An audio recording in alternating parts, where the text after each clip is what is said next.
Erika at Edo dinalaw si Dara sa bago nitong bahay. Dara.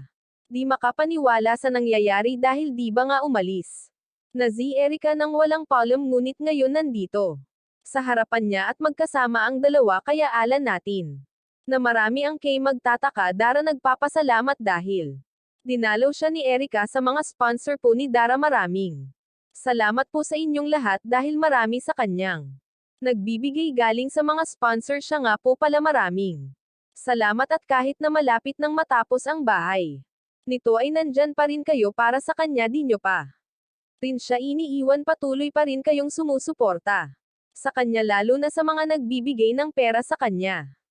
Malaking tulong po yun sa kanilang magkapatid dahil dito niya kinukuha ang gastusin pang araw-araw at ang pamerienda sa mga trabahador syempre di mawawala. Yun sabi pa nga ni Kuya Rab baka daw nagsasawa na ang mga trabahador ni Dara sa tinapay na binibigay nito kaya malaking pasasalamat ng ating mga manunood.